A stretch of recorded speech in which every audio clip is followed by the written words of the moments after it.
ಮುಂದುವರೆದಿದೆ ಕಾಲೇಜು ಮೇಷ್ಟ್ರುಗಳ ವರ್ಗಾವಣೆ ಕರ್ಮಕಾಂಡ. ಮುಖ್ಯ ಕಾರ್ಯದರ್ಶಿ ಆದೇಶಕ್ಕೂ ಕಿಮ್ಮತ್ತಿಲ್ಲ, ಕಾಸು ಕೊಟ್ಟರೆ ಟ್ರಾನ್ಸ್ಫರೂ ಇಲ್ಲ. ಎಂಥ ಉದ್ದಟತನ ನೋಡಿ. ಕಾಲೇಜು ಶಿಕ್ಷಣ ಇಲಾಖೆ ಅಧಿಕಾರಿಗಳಿಗೆ ಕಾಸಿನ ಮುಂದೆ ಕಾನೂನು ಕಾಲಕಸಾಗಿದೆ.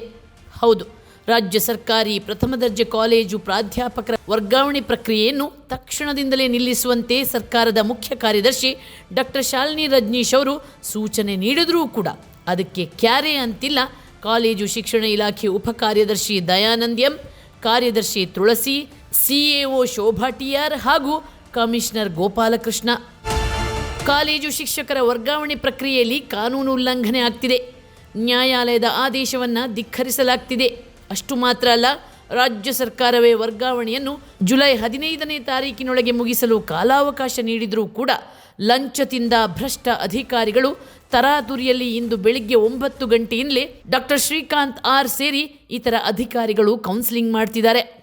ರಾಜ್ಯ ಮುಖ್ಯ ಕಾರ್ಯದರ್ಶಿ ಅವರು ಕಾಲೇಜು ಶಿಕ್ಷಣ ಇಲಾಖೆಯ ಉಪ ಕಾರ್ಯದರ್ಶಿ ದಯಾನಂದ್ ಎಂ ಅವರಿಗೆ ಆದೇಶ ನೀಡಿದರೂ ಕೂಡ ಅವರು ಈ ಫೈಲಿಂಗ್ ಮೂವ್ಮೆಂಟೇ ಮಾಡಿಲ್ಲ. CS ಅವರು ನಿನ್ನೆನೇ ಆದೇಶವನ್ನು ಕಳಿಸಿದರೂ ಕೂಡ ಇನ್ನೂ ಕೂಡ ಈ ಫೈಲಿಂಗ್ ಟಚ್ ಮಾಡದೇ ಇರೋದು ನಾನಾ ಅನುಮಾನಗಳಿಗೆ ಕಾರಣವಾಗಿದೆ. ಇಲ್ಲಿ ಭಾರೀ ಹಣದ ವ್ಯವಹಾರ ಆಗಿದೆ ಅನ್ನೋ ಅನುಮಾನಗಳಿಗೆ ಪುಷ್ಟಿ ನೀಡುತ್ತಿದೆ. ಮಹಾರಾಣಿ ಕ್ಲಸ್ಟರ್ ವಿಶ್ವವಿದ್ಯಾಲಯ ಮತ್ತು ಮಂಡ್ಯ ವಿಶ್ವವಿದ್ಯಾಲಯದ ಪ್ರಾಧ್ಯಾಪಕರುಗಳನ್ನು ಕೂಡ ವರ್ಗಾವಣೆ ಪ್ರಕ್ರಿಯೆಯಲ್ಲಿ ಸೇರಿಸಿಕೊಳ್ಳುವಂತೆ ಹೈಕೋರ್ಟ್ ಸ್ಪಷ್ಟ ಆದೇಶ ನೀಡಿತ್ತು. ಆದರೆ ಈ ವಿವಿಯ ಪ್ರಾಧ್ಯಾಪಕರುಗಳಿಂದ ಭಾರೀ ಪ್ರಮಾಣದ ಲಂಚ ಪಡೆದು ಅವಸರವಾಗಿ ವರ್ಗಾವಣೆ ಪ್ರಕ್ರಿಯೆಯನ್ನು ಮುಗಿಸಲಾಗಿದೆ ಎನ್ನುವುದು ನೊಂದ ಪ್ರಾಧ್ಯಾಪಕರ ಆರೋಪ. ಈ 3 ಕಾಲೇಜುಗಳಿಗೆ ಇನ್ನೂ ವಿವಿ ಮಾನ್ಯತೆ ಸಿಕ್ಕಿಲ್ಲ. ಆದರೂ ಇಲ್ಲಿನ ಪ್ರಾಧ್ಯಾಪಕರುಗಳು ವರ್ಗಾವಣೆಯಿಂದ ತಪ್ಪಿಸಿಕೊಳ್ಳಲು ಕಾನೂನು ಮೀರಿದ ಕೆಲಸಗಳನ್ನು ಮಾಡುತ್ತಿದ್ದಾರೆ.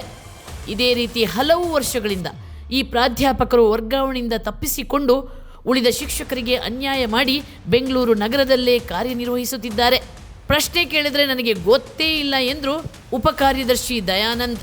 ಈ ಬಗ್ಗೆ ನಮ್ಮ ವಿಜಯ ಟೈಮ್ಸ್ ತಂಡ ಪ್ರಶ್ನೆ ಮಾಡಿದ್ರೆ, ಅಯ್ಯೋ ನನಗೆ ಗೊತ್ತೇ ಇಲ್ಲ, ನನಗೆ ಈ ಫೈಲಿಂಗ್ ಬಂದೇ ಇಲ್ಲ, ನಾನು ರಜೆಯಲ್ಲಿದ್ದೀನಿ, ಡಾಕ್ಯುಮೆಂಟ್ ಕಳಿಸಿ ಚೆಕ್ ಮಾಡ್ತೀನಿ ಅಂತ ಸಬೂಬು ಬೇರೆ ಹೇಳ್ತಾರೆ ದಯಾನಂದ್.